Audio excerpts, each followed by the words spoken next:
guys, welcome to week 49 in your reading. I hope it's going well for you. Just a few things I want to pick out from the reading this week. First would be Acts 28, 3 through 4. It says, "But when Paul had gathered a bundle of sticks and laid them on the fire, a viper came out because of the heat and fastened on his hand. So when the natives saw the creature hanging from his hand, they said to one another, 'No doubt this man is a murderer, whom, though he has escaped the sea, yet justice does not allow to live.'" And this is really more of an observation than it is a hard question, and it's kind of like Bible trivia stuff. I really like this little story. I feel like it's hilarious because you have this guy who survives a shipwreck and then immediately gets bitten by a serpent, and so everybody assumes like, oh, he's got to be a murderer because like, man, who does this happen to twice, you know? But it's really interesting because, like, when you see that word there where it says, like, justice is not allowing him to live, they're probably referring to the Greek goddess of justice, whose name is Dike. And Dike was a daughter of Zeus, and she was actually super, super harsh and specifically dealt with like human sins against from human or human against human kind of sins. And so here, when they assume he's got to be a murderer, they think that like the goddess that deals with human on human sins is dealing with Paul, and it's really, really harsh because it's a snake, and so he had to have been a murderer. So you see, like, pagan logic at its finest. It's pretty great. Also, I think maybe there's a relationship between this and like in the longer ending of Mark when it says that the people who follow Christ will hold serpents and they won't die and things like that. And I think this is one of those cases where there was something that happened. I mean, Paul didn't go like collecting rattlesnakes to hold them. He just was out collecting wood and a snake bit him. But I think this is perhaps part of the fulfillment of what you see in that scripture, where God is miraculously saving one of his people from a snake bite. Does that mean that Christians never die of snake bite? No, but I think in this situation, there was something interesting and supernatural that happened because these guys knew it was a viper. They were from Malta. It was their land. Anyway, so that's just free. Acts 28, 11 through 15. You see Luke, he starts talking about their voyage. And so he starts talking about after 3 months, they sailed in an Alexandrian ship. The figurehead was Castor and Pollux, two sons of Zeus. And then it wintered at the island. They landed at Syracuse. They were there for 3 days. They reached Rhegium. Then there was a south wind. They come to Puteoli, and they found brothers. And then they go to Rome, and then they meet them at the Appian Forum and the Three Inns. And so these are actually physical places that were right there. They're really specific geographic and cultural and time details that are happening in this. And it just points out, again, how good of a historian Luke is. You know, this guy, he's intentionally documenting details of the journey. And why is this important? One, it's really good history, and so we can look at it and we can say, oh, you know, this was actually there in that place. This was something people did in that time, and so it just backs things up in terms of how much can we trust this historically. It seems to be very accurate and really reflect what was going on. But another thing that really I think helps us or could help us a lot as Christians, especially in terms of apologetics or looking at, you know, every few years there's somebody that says, oh, we really need to consider the Gnostic Gospels, and, oh, you know, somebody discovered this new thing and it was in Alexandria and it was a Gnostic something or other, and it's this other like extra biblical writing from this time, and we really need to consider what it says, even though it says that like Judas wasn't a traitor or whatever. One of the things that you see here, and one of the things that you can observe globally in the Bible, is there's an extreme attention to detail that's not just historical or people's names and dates and things like that, but also geography.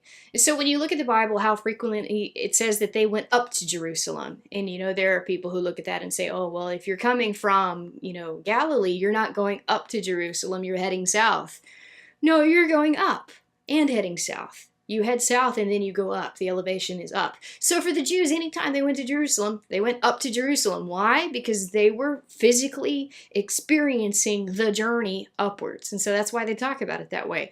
What you see here is Luke talking about all of these historical details. Do you know what you don't see in the Quran and in the Gnostic Gospels and in all of these other writings that people are finding in Alexandria, in the sands and all of this kind of stuff? You know what you don't see?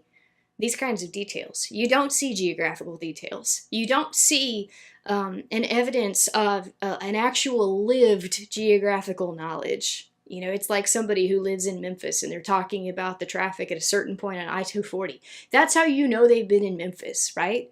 Um, and you know, if they haven't experienced it, they can't talk about it. They don't know even that it exists. Same thing here. So when you look at the Quran, for example, which was written, 600 years after Christ, and then it talks about events that are in the Bible, it has almost no geographical reference, no geographical knowledge. Why?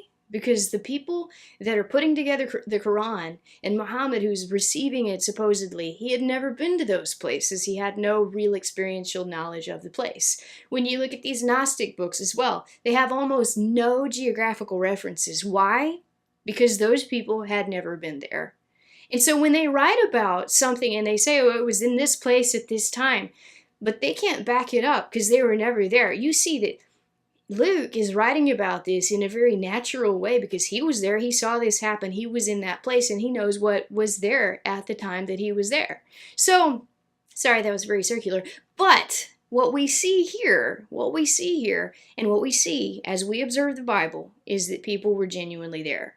What we see when we look at other books is that people were not genuinely there. And so we don't really have to give credence to these other books and maybe suspect that they might have been written earlier than they were because they weren't there.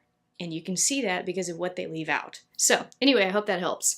Acts 28, 17 through 20.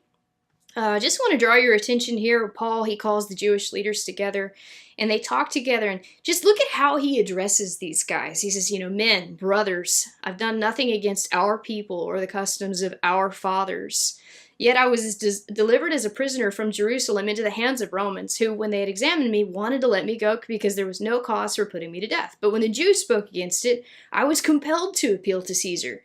Not that I had anything of which to accuse my nation. For this reason, therefore, I have called for you to see you and speak with you, because for the hope of Israel I am bound with this chain. What's Paul's posture towards his Jewish contemporaries? When you look in Acts, almost every time that Paul talks to Jewish people who are not believers, he is so respectful. And he is so kind. And these people are giving him no reason to be respectful and kind. But why does he do it? That's how much he loves his people. That's the kind of bridge that he wants to build. So how do we think about that as Christians? When I was reading through some of this stuff in Acts with my Catholic friends in Mexico, we looked at it and they could see how Paul treated people who did not believe the same way that he believed, who believed something similar but not the same. And they could see the respect that he had toward them, the kindness that he had toward them. And for them, that was such a contrast in terms of how people in Protestant churches treated them as Catholics.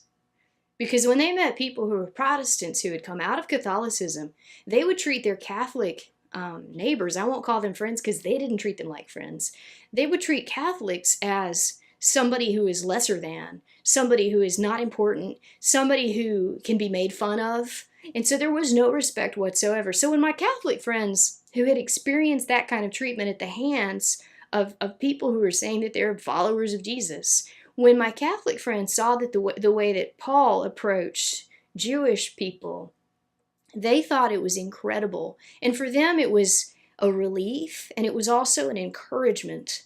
And so then that was also a behavior that they were able to see that I was patterning, the way that I treated them, the way that I loved them, the way that I respected what they saw in the world and what they had to say about it.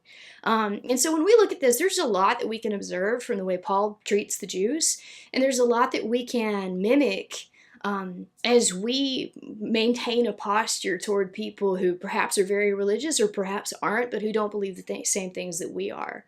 And so, as Christians, I think there's so much we can learn from his respect, his identification with these people, his concern that they know that he is not against them. And I think that's something that we need to be trying actively to practice and to emulate as well. So that's an observation there. Ephesians 1:10, there's this weird phrase, it's the dispensation of the fullness of the times. Now there are people who've created a whole theological system around a phrase like this, dispensation. It's also in chapter 3, verse 2. Well, what is this word and what's going on here? Because this is a very big, weird, technical word in the Bible that a lot of theologians use in a very technical sense, and normal people like me don't understand or identify with without going and looking it up. So, what's going on here? This word for dispensation, the word is oikonomia, which is a really great word. It's the word we get economy from, which is cool. The idea is the idea of setting a house in order or arranging or administering. And also an oikonomos is a steward. And so that's somebody that's in charge of a house, of keeping it in order. And that's that basic idea. The word is actually like two roots, and it's house law. So it's basically order of the house. And so what we see here in Ephesians 1:10 is that God has completely organized and arranged the times with the purpose of bringing everything under Christ. And so when Paul talks about the dispensation of the fullness of the times, he talks about the way that God has patiently organized all of the times up until the point that Christ would come, and that's the fullness of the time. And so it's that simple. We don't have to have a really weird theological thing that comes from it. It just means that God's put it in order in such a creative and beautiful and carefully planned way to bring Christ into this world. And you see the same word in 3:2. The idea is of a stewardship, that Paul has been given the economy of grace. And so it's the stewardship of grace, or somebody who is entrusted with keeping the house in order. And so you see that's that same word. Hopefully that'll help when we look at that word dispensation and we're like, what is that? Is that a weird thing? And then we listen to somebody who's like a heavy theologian and they want to talk about dispensationalism and all of that, and people like me just say, like, I don't care about that word when you say it that way. So there's an understanding that we can arrive at if we look it up. So Ephesians 4:9, descended into the lower parts of the earth. What's going on here? In Catholic theology, there's the idea of the harrowing of hell. And so that's where Christ, after his death, those 3 days that he's in the tomb, the idea is that he's down in hell and he's preaching to people and he's bringing people up out of hell. And so he's releasing all of these souls that have been imprisoned. And so is this where it says that he's descended into the lower parts of the earth? Is that talking about that particular just idea in theology? So there's a couple of options here. There's a commentary on Ephesians. It's the Bible Knowledge Commentary, the section on Ephesians by Harold Honer. He says that this genitive, which is a grammatical construct, the genitive of can be taken in three ways. So that's of the earth. So the first one is into the lower parts, namely the earth. So that's a genitive of apposition, where it's saying like the lower parts are the same thing as the earth. The next one, he says this refers to Christ's incarnation, his descent to the earth. The second one is into the parts lower than the earth. And so that's a genitive of comparison, comparing the two things. This would mean that Christ descended into Hades between his death and resurrection. The third one is into the lower parts which belong to the earth, which is the genitive of possession. This would refer to Christ's death and his burial in the grave. And so that's just literally the lower parts that are just right there under it. And then he says the third view best fits the context because in his death, Christ had victory over sin and redeemed those who would be given as gifts to the church, because that's the immediate context afterwards, that he gave all these gifts to men, which are all of these teachers.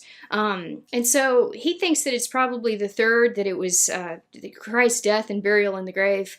I think you could make a pretty good argument for it being either the fact that Christ came to the earth at all, because you see that referred to quite a few times in the Bible as something wondrous, or it could be the actual death and burial in the grave. I don't think that, disagreeing on that's not really a salvific thing, but I do think it's very helpful if we can understand what it might mean and what it probably doesn't mean. And so then one last one, Ephesians 5:21 and following, you have all of these lists where Paul is talking first to the wives, then the husbands, and then the children, and then the parents, and then the slaves and the masters. And it's really something that we can observe here, and it happens also in Colossians 3:8 through 4:1, that Paul does a rather revolutionary thing. Most of the time, when an ancient writer or even a modern writer is going to address a crowd of people, he's going to address first the important people and then the less important people, so husbands and then wives. And we do this all the time when we talk like listing and we talk about husband and wife instead of wife and husband, because we're talking in our way of arranging the words, our syntax, we're putting one in order of greater priority than the other, and we do that really frequently. Man and woman, husband and wife, things like that. We do that kind of thing. Master servant. But Paul actually switches it here, and so you see that he goes wife, husband, child, parent, servant, master, and you see that in a way he's switching order of priority, and he's treating the lesser as greater and the greater as lesser. And I think that when you see this is just Paul's revolutionary application of the gospel to every part of life. That the slave or the servant is elevated, the master is put lower. The child, who in these cultures would not be considered as having anything to say, is elevated, and then the parent is put lower. And then the wife, who would not be considered as having anything to say, she's put up, and the husband is put a little bit lower. That's just that last one is a little scary to say, but that's my opinion. I wonder if that may be some of what Paul's doing. So I hope that's helpful, and I will talk to you next week.